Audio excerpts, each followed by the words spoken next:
Hello guys. SSC के face के exams के अंदर में जो इरेगुलरिटीज हैं वो आपके पास में थमने का नाम ही नहीं ले रही है। हर सेकंड आपके पास में कुछ न कुछ नई चीज आ रही है। आपके पास में बहुत सारे सेंटर के ऊपर में हजारों टाइप के आपके पास में इश्यूज आ गए हैं। बहुत सारी जगह पे एग्जाम कैंसिल हो गया है, बहुत सारी जगह पे कुछ न कुछ आपके पास में माउस काम नहीं कर रहा है। तो बहुत सारे मल्टीपल लेवल के ऊपर में बहुत सारे इश्यूज हैं। अभी जो लेटेस्ट खबर है वो है कि आपके पास में दिल्ली के एक सेंटर के अंदर में स्टूडेंट्स को पीट दिया गया है।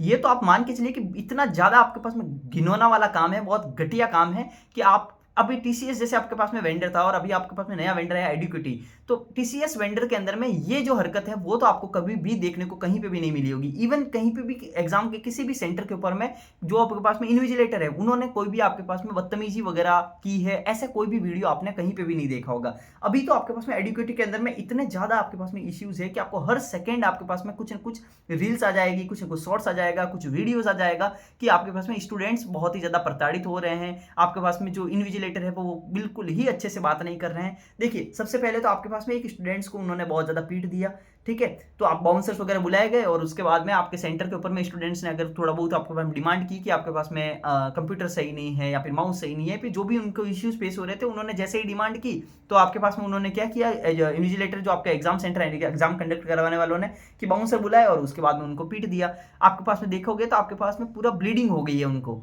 अब दूसरी चीज अगर हम देखेंगे, बहुत सारे एग्जाम के सेंटर के ऊपर में क्या हो रहा है कि बहुत जनों का बायोमेट्रिक हुआ ही नहीं है और आधे जनों का बायोमेट्रिक हुआ और उनका एग्जाम चल रहा है और आधे जनों का बायोमेट्रिक ही नहीं हुआ है। और जिनका बायोमेट्रिक नहीं हुआ है तो वो हो हल्ला कर रहे हैं, उसके बाद वो खिड़कियों से वीडियो बना रहे हैं, एग्जाम सेंटर के अंदर में वीडियो बना रहे हैं, ठीक है, एग्जाम सेंटर के अंदर में वीडियो। जबकि टीसीएस के अंदर में तो जब मैंने एग्जाम दिया था तो बाहर में ही फोन रखवा दिए गए थे, ठीक है। अंदर में तो कोई भी चीज अलाउ नहीं थी और वहां पे तो आपके पास में अगर देखेंगे तो इन्विजिलेटर के पास में ही फोन है, उसके बाद में वो फोन पे बातें कर रहे हैं। उसके बाद में अगर आप देखोगे तो स्टूडेंट्स जो है वो अंदर फोन लेके जा रहे हैं। कोई भी आपके पास में कोई भी मैनेजमेंट नहीं है, एक सिंगल मैनेजमेंट नहीं है। उसके बाद में अगर बैग रखने का देखेंगे तो बैग के पैसे ले रहे हैं 50-50 रुपए, ठीक है। तो आपके पास में ये भी आप मल्टीपल लेवल पे इश्यूज है। उसके बाद में एडमिट कार्ड के ऊपर बात करो तो एडमिट कार्ड के ऊपर में आपके लोकेशन ही नहीं आ रही है, लोकेशन आ रही है तो आपके पास में अब उस सेंटर के ऊपर एग्जाम कैंसिल हो रहा है। अगर मान लो कि एग्जाम हो रहा है तो वहां के ऊपर में माउस नहीं चल रहा है, माउस चल रहा है तो सर्वर काम नहीं कर रहा है। माउस तो आप मान के चलिए कि 5 बार जब क्लिक करोगे ना तो उसके बाद में वो अनक्लिक होगा। और वो अगर आपके पास में मल्टीपल स्टूडेंट्स के साथ हो रहा है कि आपके माउस जो है सबका ही खराब हो रहा है, तो इसका मतलब ये नहीं है कि माउस खराब है, उसका मतलब है कि उस सर्वर का वो है ना, सर्वर ही लैग कर रहा है। तो अगर आपका सर्वर ही लैग कर रहा है, आपको ना एग्जाम एसएससी का फेस के अंदर में जो कम स्टूडेंट्स है सीजीएल के कंपेयर में, उसके ही अंदर में इतने ज्यादा दिक्कत है, तो आप सोचिए कि जब वो एडुकेटी सीजीएल का एग्जाम करवाएगी तो फिर कितने लेवल पे इश्यू आने वाला है। और ऑलरेडी ये तो एमपी के अंदर में ब्लैक लिस्टेड कंपनी है, ठीक है। ब्लैक लिस्टेड कंपनी को एग्जाम करवाना, एसएससी आपको उसी को आपके पास में टेंडर दे रही है, उसी को वही हमारे पास में अभी नया वेंडर है। तो अब आप हम लोग क्या चाहते हैं, पहले तो हम लोग के पास में जो 2024 के अंदर में जो इरेगुलरिटीज हुई थी तो उसमें क्या डिमांड की थी कि सर टीसीएस से आपके पास में कुछ बेटर लेके आइए, जिससे कि हमारे पास में जो कमियां रह रही है, जो एग्जाम के पेपर आ रहे हैं, कट ऑफ जो हाई बढ़ रही है, जो हमारे पास हाई जाती जा रही है, तो हम लोग क्या करें कि उसके ऊपर कंट्रोल कर सके, पेपर का एक लेवल हो, मेंटेन हो कि आपके पास में सीएचएसएल का पेपर लोगो, सीजीएल का पेपर हो लोगो, तो हमारे पास में जो 10th का एमटीएस का पेपर है तो उन सबके लेवल के अंदर में फर्क आना चाहिए, ठीक है। तो हम लोग फर्क जो हम लोग ये एग्जाम के क्वेश्चन के ऊपर में डिमांड कर रहे थे, लेकिन उनका मैनेजमेंट तो कम से कम सही था ना, ठीक है। कम अब आप देखेंगे ना, तो जब मैं एग्जाम देने के लिए गया था ना सीजीएल का, हमारे पास प्री का एग्जाम, तो मेरा मुझे ना वो एक शर्ट पहन के गया था जिसके अंदर बटन थे, ठीक है, वो स्टील वाले जो हमारे पास में होते हैं, जो हमारे पास मेटल वाले, तो वो जो बटन थे ना तो मेरे को शर्ट खुलवा दिया था और दूसरा मैंने ना किसी का टी शर्ट मांग के पहना था, ठीक है। तो इतना ज्यादा हमारे पास में जो टाइट था हमारे पास में उसका हमारे टीसीएस का, लेकिन एडुकेटी के अंदर में तो इन्विजिलेटर ही फोन पे बातें कर रहे हैं और अगर आप उनको कुछ बोल दो तो बोलेंगे कि आप जो करना है कर लो, हमारे तो हाथ में ही नहीं है। अगर आप किसी सेंटर के इन्विजिलेटर के जो हेड है उनसे बात करोगे तो बोलेंगे कि ये तो हमारी जिम्मेदारी ही नहीं है, आप जानो आपका काम जाने, ठीक है। तो ये बहुत ज्यादा इश्यू है। उसके बाद में सेंटर अगर आप चेंज कर दे रहे हो लास्ट मोमेंट के ऊपर में, सेंटर चेंज हो रहे हैं स्टूडेंट्स के, कैसे जाएंगे। उसके बाद में बहुत सारे फेज के अंदर में क्या हो रहा है कि 10th का एक लेवल का एग्जाम है, 12th लेवल का, उसका अपने ग्रेजुएशन लेवल के 3 लेवल के एग्जाम है। तो 3 क्या हो रहे हैं कि पहले स्टूडेंट्स क्या होते थे कि एक ही सेंटर आपको मिल गया और सेंटर मिलने के बाद में आपको वहीं पे एक ही दिन में तीनों एग्जाम हो जाते थे, जिससे कि आपका टाइम वेस्ट भी नहीं होता था। अभी बहुत सारे स्टूडेंट का क्या हुआ है कि ग्रेजुएशन लेवल का एग्जाम कैंसिल हो गया और 10th और 12th जो हमारे पास में है उनका एग्जाम हो गया। तो वो इतने दूर जो सेंटर दे रहे हैं, और हाँ एक तो इंपॉर्टेंट बात ये है कि 3-3 जो आपके पास में प्रेफरेंस भरी है उनमें से तो सेंटर दे ही नहीं रहे हैं, ठीक है। सेंटर दे रहे हैं कि आपके पास जम्मू कश्मीर वाले को साउथ में भेज दिया, साउथ वाले को नॉर्थ में भेज दिया, कहीं पे भी जहां पे जहां जैसा मन किया वहां पे भेज दिया, ठीक है। अभी तो देखा था कि दिल्ली के अंदर में भेज दिया, जम्मू कश्मीर से दिल्ली को एक जो ब्लाइंड जो हमारा पीडब्ल्यूडी कैंडिडेट था, तो उनको हमारे पास में दिल्ली में सेंटर दे दिया। तो अब सोचिए कि उनको ट्रेवल में कितना इश्यू हुआ होगा, कितना ज़्यादा ट्रेवल के अंदर में इश्यू हुआ होगा, और उसके अलावा उसके बाद में शायद उनका एग्जाम भी नहीं हुआ। ठीक है, तो बहुत मल्टीपल लेवल पे इश्यू है। अगर आप लल्लन टॉप के वीडियो में जाकर देखोगे तो ये वीडियो भी आपको मिल जाएगा। तो कुल मिला के अगर आप इसके मिसमैनेजमेंट को अगर बात करने लगोगे ना, तो आप करते ही जाओ, आप रुकना का नाम ही नहीं है वहाँ पे, इतने लेवल के ऊपर में प्रॉब्लम्स है। अब आप देखोगे तो अभी मैंने जस्ट 5 मिनट पहले एक वीडियो देखा कि उसके अंदर में स्टूडेंट का एग्जाम हो गया, लेकिन अब 20-20 मिनट वेस्ट हो गए, 10-10 मिनट वेस्ट हो गए। अगर आप पेन जो है, पेन दे रहे हैं 2 रुपए वाले जो पेन होते हैं, उसके अंदर में बहुत सारे स्टूडेंट्स है तो उससे लिखा भी नहीं जाएगा। 2 रुपए वाला पेन होता है कितना, इतना पतला पतला आ रहा है, उससे क्या ही लिखोगे आप।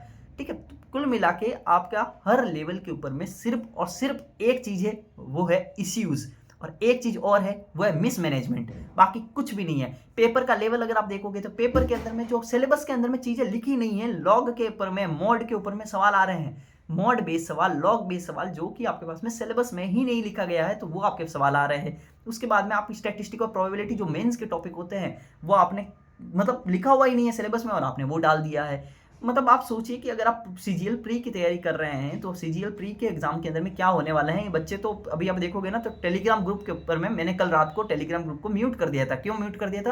क्योंकि स्टूडेंट्स इतने ज़्यादा मैसेज कर रहे थे कि ये हो गया, वो हो गया, ये हो गया, वो हो गया, इतने ज़्यादा कि वो ग्रुप के अंदर में दूसरी पढ़ाई की बात ही नहीं हो रही है, सिर्फ एक ही बात हो रही है, वो है कि मिसमैनेजमेंट हो गया, हमारे साथ ये दिक्कत हो गया, पेपर का लेवल ऐसा आ गया, वैसा आ गया। देखो, paper hard banana is not the issue, but paper के अंदर में जो कंडक्ट करवाने के अंदर में ही मिसमैनेजमेंट हो जाना इज द मेन प्रॉब्लम। ठीक है, तो आपको सबसे पहले तो उसको ही ठीक करना पड़ेगा। एडिक्विटी जो है, मेरे को तो नहीं लगता है कि ये, मेरे को तो यही लगता है कि ये फेस का 13 का एग्जाम कैंसिल होने वाला है। और हमारे पास में जो प्रोटेस्ट चल रहा है कि हमारे पास 31 तारीख को दिल्ली जाने के लिए जो भी स्टूडेंट्स अवेलेबल है, कम से कम जो भी स्टूडेंट्स दिल्ली के अंदर में हैं, तो वो जरूर जाएं और प्रोटेस्ट को सपोर्ट करें। हम भी सपोर्ट के अंदर में हैं। हमारे टेलीग्राम ग्रुप के ऊपर में भी मैं ऑलरेडी वीडियो भी बना चुका हूँ, वैसे भी शॉर्ट्स वगैरह बना दिया था, तो मेरे से जितना हो पा रहा है मैं उसके सपोर्ट में हूँ। ठीक है, और जो भी स्टूडेंट्स जा सकते हैं वहाँ पे, वो जरूर जाएं, क्योंकि स्टूडेंट्स का ही मेन इश्यू है। क्योंकि जब भी हमारे पास कोई बड़ी बड़ी अथॉरिटी से बात होती है ना, तो वो बोलते हैं कि आपका तो इश्यू ही नहीं है, क्या आप एग्जाम देने वाले हैं।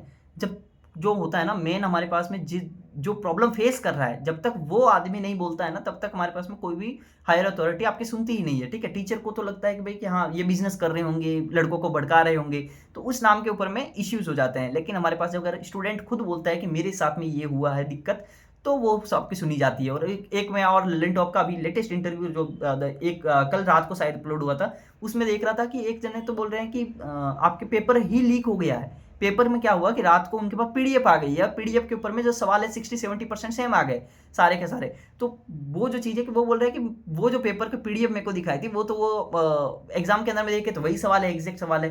तो कहने का मतलब, और एक और चीज़, अभी कुछ 2 दिन पहले जो एग्जाम हुआ था, तो वो क्या हुआ, प्रीवियस डे का पेपर ही नेक्स्ट डे पे 70% 80% सवाल वो कि वो एग्जैक्ट आपके पास छप गए। बोलते हैं एआई बेस्ड सवाल है।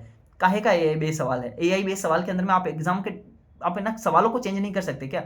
अगर आपने दे दिया कि मान लो a+b हमारे पास में कुछ ना कुछ वैल्यू दी हुई है, b+c वैल्यू दी हुई है, उसको अगर आपने x+y और y+z बोल दिया, तो इट डजंट मीन कि आपके पास में आपने लेवल को बहुत ज़्यादा मेंटेन कर लिया है। नहीं, आपने क्या ही मेंटेन कर लिया और क्या नया सवाल पूछ लिया। डाटा सेम है, आपने वेरिएबल का नामकरण आपने चेंज कर दिया। अब एक्स वाई को आप अल्फा बीटा कर दोगे, तो ऐसा थोड़ी है कि वो सवाल हार्ड हो गया और बहुत ज़्यादा अलग हो गया है, सब कुछ सेम है वहाँ पे। तो कहने का मतलब है कि आप क्या सवाल पूछ रहे हैं वो कुछ लेना देना नहीं है। उसका सवाल तो छोड़िए, सवाल तो फिर भी बियर कर लेंगे कि हर किसी के पास में सवाल नए आ रहे हैं, ठीक है। लेकिन जब हर किसी का पेपर ही सेम लेवल के ऊपर में आपके पास में कंडक्ट नहीं होगा, तो फिर तो क्या मतलब है? फिर तो आपके पास में जज ही किस बेस पे कर रहे हैं। तो मेरे को तो नहीं लगता है कि ये पेपर आपके पास में वैलिड होने वाला है, ये कैंसिल होने वाला है एग्जाम ही। तो आपको क्या करना है, जो हमारे पास प्रोटेस्ट होने वाला है उसको सपोर्ट भी करना है। आपके पास में प्रोटेस्ट को सपोर्ट करना है, आपको 31 तारीख को शांति से जो भी जा सकते हैं आपके पास में जाना है, और उसके बाद दिल्ली जाके आपके पास में आपको जो भी आप प्रॉब्लम्स है वो आपको बतानी है। जो आपके टीचर्स भी आपके साथ में हैं, आपको कुल मिला के अपनी हक की लड़ाई तो आपको लड़नी पड़ेगी। और जो भी आप एसएससी की तैयारी कर रहे हैं, चाहे बैंकिंग, चाहे रेलवे, किसी भी एग्ज़ाम की तैयारी कर रहे हैं, तो वो आप जाइए, वहाँ पे जाइए, आपके पास में आपके प्रॉब्लम्स दीजिए। सबसे पहले नीट का प्रॉब्लम हुआ था, नीट के अंदर में मेरे रिलेटिव का जो नीट के अंदर में सेलेक्ट हो सकते थे, ठीक है, एम्स मिल सकती थी, लेकिन नीट की हाई कट ऑफ के कारण में उनको नहीं मिली। ठीक है, बहुत बड़ी प्रॉब्लम है, ये बहुत बड़ी प्रॉब्लम है। आपके नीट की जो हाईएस्ट इतनी ज़्यादा कट ऑफ 720 में से 720 67 जनों के आ रहे हैं, ये हर लेवल के ऊपर में सब धांधली है, बाकी कुछ नहीं है, धांधली ही है हर लेवल के ऊपर में। आप किसी भी लेवल पे जाके देख लीजिए कि आपके हर लेवल पे मिल जाएगा कि बस धांधली के अलावा कुछ नहीं है। ये जो चीज़ है कि डिजिटल इंडिया बहुत बड़ी चीज़ है कि हम लोग ये बना देंगे, वो बना देंगे, हमारे पास में क्यूआर का पेमेंट हो रहा है, बहुत कुछ हो रहा है, ठीक है, क्यूआर का पेमेंट हो रहा है, ठीक है, लेकिन जो यूथ है वो आपके पास में एग्जाम ही नहीं आपके पास में ढंग से दे रहा है, उसके करियर ही नहीं बना पा रहा, तो जो पैसे है जो क्यूआर के ऊपर में भेजने वाले वो कहाँ से आएंगे? जब वो कमा ही नहीं पाएगा, जब वो मांगने की फिराक में हो जाएगा तो फिर वो क्यूआर दिखाएगा, क्यूआर देने के लायक नहीं बचेगा, वो क्यूआर से सिर्फ लेने के लायक बचेगा। तो आपके पास में क्या है कि आपको कुल मिला के मेन चीज़ यही है कि जो स्टूडेंट्स हैं तो उनका जो भी कंसर्न है वो किसी भी मिनिस्टर को, चाहे आपके पास में जो अथॉरिटीज़ है, जो कंसर्न अथॉरिटीज़ है, उनको सुनना भी पड़ेगा, उसके पास में उनके प्रॉब्लम को सुनना पड़ेगा और उनका सॉल्यूशन को निकालना पड़ेगा। क्योंकि ये जो छोटी छोटी बातें हैं, हर छोटी छोटी चीज़ के ऊपर में भी रेंगना पड़ रहा है, ठीक है। आपको कुछ भी नहीं आपके पास में सुविधाएं मिल रही है, चाहे आप सेंटर को देख लो, चाहे एग्जाम पेपर को देख लो, चाहे मैनेजमेंट को देख लो, चाहे बोलने का तरीका देख लो, स्टूडेंट्स को ही पीट दिया। आप सोचिए कि इससे घटिया बात क्या होगी कि स्टूडेंट को ही पीट दिया, ठीक है। आप एग्जाम देने के लिए गए हैं 300 300 400 400 500 500 किलोमीटर दूर जाके, इतना प्रॉब्लम देख के आप एग्जाम देने गए हैं, वहां पे पीट दिया जा रहा है आपको, इससे ज्यादा घटिया बात क्या हो सकती है? तो कुल मिला के जो भी स्टूडेंट हैं, एक चीज़ आप ध्यान रख लीजिए कि जितने भी दिन के एग्जाम बचे हुए हैं, आपको एक चीज़ ज़रूर ध्यान रखनी है कि अगर आपके सेंटर के ऊपर में कोई भी इश्यू होता है तो आप सभी स्टूडेंट्स को, उस सेंटर के सभी स्टूडेंट को एक साथ रहना है, एक साथ रहना है और उसके बाद में उसके खिलाफ आवाज़ उठानी है, ठीक है। आपको उसके खिलाफ आवाज़ उठानी है, ऐसे नहीं कि आप उसके एकदम चुपचाप बैठे हैं, एक स्टूडेंट को प्रॉब्लम हो रही है, उसके साथ में प्रताड़ित किया जा रहा है और आप वहाँ पे अपना एग्जाम दे रहे हैं और एकदम मजे से, ठीक है मेरे साथ थोड़ी हो रहा है। आपको आवाज़ उठानी है। और दूसरी बात, मैं जो बात कर रहा था अपने पहले वीडियो के अंदर में, इन्विजिलेटर के साइन वगैरह है ना, आप पहले करवा लेना। मैंने ये बोला था कि इन्विजिलेटर के जो साइन होते हैं वो हमारे पास एग्जाम के ड्यूरेशन के अंदर में बीच में आके नहीं बोलते हैं, वो आपको पहले ही कर देते हैं। लेकिन अभी हमारे पास प्रॉब्लम क्या हो रही है भाई, ये तो एकदम बर्बाद चीज होगी कि ये इन्विजिलेटर के साइन की तो अभी बात ही नहीं रही, क्योंकि इससे तो लाख गुना बड़ी बड़ी प्रॉब्लम अभी आ गई है। इन्विजिलेटर अभी क्या कर रहे हैं, बीच में आके 4-4 मिनट 3-3 मिनट तक वो वेस्ट कर रहे हैं टाइम, यहाँ पे साइन ले रहे हैं, उसके बाद में उनके पूरा फॉर्म फिल करवाना। भाई 1 घंटा मिलता है आपके पास में एग्जाम के अंदर में, ठीक है, सीजीएल के एग्जाम में देखो 1 घंटा, उस 1 घंटे में आपको कितने सवाल और कितनी स्पीड चाहिए, आप 2-2 सेकंड बचाने का ट्राई करते हो मॉक के अंदर में प्रैक्टिस कर करके, आप साइन करवा दे रहे हो बीच में। मेरे साथ तो ऐसा नहीं हुआ, लेकिन एक चीज़ है कि अगर आपके साथ में ऐसा हो रहा है, आप सबसे पहले अवेयर रहिए। आप जब एग्जाम स्टार्ट करते हैं तो उससे 5-10 मिनट पहले जब सेंटर पे बैठे रहते हैं कंप्यूटर के सामने, तो आप ये जरूर आप याद रखिए कि आपको इन्विजिलेटर से सामने से बोल देना है कि सर आप साइन करवाना है तो अभी करवाइए, बीच में नहीं आना है, ठीक है। आप बोलिए सारे के सारे सेंटर में जितने 100 जने हैं तो आप बोलिए कि साइन करवाना है तो पहले आइए, क्योंकि साइन पहले होता है, बीच में स्टूडेंट को डिस्टर्ब नहीं किया जाता है, ठीक है ना। तो उसके बाद में चाहे पेन का इश्यू है, चाहे पेन है ना, तो मैं तो पेन ना 2-2 लेके बैठता हूँ, इसीलिए मैं बोला था। बहुत सारे स्टूडेंट ऐसे भी बोल रहे हैं कि भाई पेन खत्म हो रहा है, 3-3 4-4 मिनट तक पेन ही नहीं लेके आ रहे। यही इश्यूज के कारण तो मैं वीडियो बना बना के चिल्ला चिल्ला के बार बार बोल रहा था कि आपके पास में पेन भी 2 लेके आना है। मैंने सब ट्रिक वगैरह भी बताइए कि क्या कर सकते हो आप, बताइए कि नहीं बताइए। जो भी स्टूडेंट नहीं से पिछले वीडियोस देखे हैं ना, उनको पता होगा कि मैं पेन का भी बोला हूँ, मैं साइन का भी बोला हूँ, हर चीज़ का मैं पहले ही बोल चुका हूँ। तो आपको अवेयर रहना है अपने जगह पे, आपको जहाँ पे एग्जाम देने जा रहे हो आपको अवेयर रहना है, अपने सपोर्ट करना है, अपने साथ में जो भी आपके पास में एग्जाम साथ में दे रहे हैं, ये सब एकजुट होकर आपके पास एग्जाम देना है। और सेंटर एकदम बकवास, गार्ड अगर आप देखोगे तो आपके पास में क्या क्या गार्ड है, कोई कहीं पे कुछ आंटी जी बैठे हैं, कहीं पे दादी जी बैठे हैं, जो गार्ड आपके बने हुए हैं, क्या सेफ रखेंगे और क्या आपके पास में सेंटर को सेफ रखने वाले हैं। इंटरनेट नहीं चल रहा है, जंगलों के बीच में, आप गाँव के पूरे बीच के अंदर में, खेतों के बीच में आप एक सेंटर दिया है, मतलब क्या, कुछ वर्ड्स ही नहीं है आपके लिए बोलने के लिए, एडिक्विटी के लिए बोलने के लिए वर्ड्स ही नहीं है। जब टेंडर इतना सस्ता मिल जाता है तो क्वालिटी यही रहती है। एक चीज़ और ध्यान रख लीजिएगा, 100 रुपये की चीज़ जो होगी वो अगर आपके पास 40 रुपये में मिल जाएगी तो उसके बाद में 40 की क्वालिटी यही घटिया होगी, ठीक है ना। तो कहने का मतलब है एडिक्विटी को इतने कम के अंदर में जो टेंडर मिला है, और टीसीएस को जो पैसा ले रही थी तो टीसीएस को तो नहीं देना है, क्योंकि ये जो बचा हुआ पैसा है वो फिर कहीं और भी यूज़ करना है ना, कहाँ पे यूज़ करना है आपको सबको पता ही है। तो कहने का मतलब है आपको क्या करना है, आपको सपोर्ट के अंदर में आना है और 31 तारीख को जो टीचर्स वगैरह सब कुछ मिल रहे हैं, सब लोग मिल रहे हैं, तो आपको क्या करना है, उसका सपोर्ट में जाना है। और दिल्ली के अंदर में अगर आप रह रहे हैं तो अपनी जो भी प्रॉब्लम्स है उसको रिटर्न के अंदर में जो कंसर्न अथॉरिटीज़ है उनको आपको देनी है, ठीक है। और बाकी पढ़ाई को आपको छोड़ना नहीं है। एक चीज़ और है, पढ़ाई को आपको छोड़ना नहीं है, ठीक है ना। आपको सपोर्ट जितना हो सकता है आप इसको कर दो, लेकिन एक चीज़ ध्यान रखिएगा, किसी को है ना, कोई भी मिनिस्टर, किसी भी लोगों को आपसे कोई फ़र्क नहीं पड़ता है। आपको अपनी डिमांड रखनी है, अपने आप की पढ़ाई के अंदर में भी ध्यान देना है। आपको पूरा का पूरा छोड़ के सब कुछ बैठ नहीं जाना है कि भाई सब कुछ छोड़ दिया और हताश होकर बैठ गए कि अब मेरा क्या होगा, कुछ नहीं। जो कर सकते हो आप अच्छे से पढ़ाई करो। मैं आपके पास में जितनी भी चीज़ें हो रही है आपको प्रोवाइड कर रहा हूँ। टेलीग्राम ग्रुप को आप ज्वाइन कर सकते हो, कमेंट सेक्शन में आपको लिंक दी हुई है, वो ज्वाइन कर लो। चैनल को सब्सक्राइब करो, आपको वन शॉट वगैरह सब कुछ आपको मिल रहा है। जो भी चीज़ें वन शॉट मिल रही है, चाहे सुदर्शना की सीरीज़ मिल रही है, मॉक टेस्ट मिल रहे हैं, नए नए अपडेटेड जिस तरह का एजुकेटिव पेपर बना रहा है उस हिसाब से मैं आपको मॉक टेस्ट भी दे रहा हूँ। तो जितनी चीज़ें मैं अपनी ओर से कर रहा हूँ, बाकी आप भी अपनी ओर से मेहनत करें और टेलीग्राम ग्रुप को ज्वाइन कर लो, चैनल को सब्सक्राइब कर लो। और कमेंट में मुझे ये भी बता दीजिए कि आपको अगर आपके सेंटर के ऊपर में कुछ पर्टिकुलर इश्यू अगर आपको फेस करना पड़ा है तो वो भी आप बता दीजिए, ठीक है। चलो bye bye, thank you, bye bye.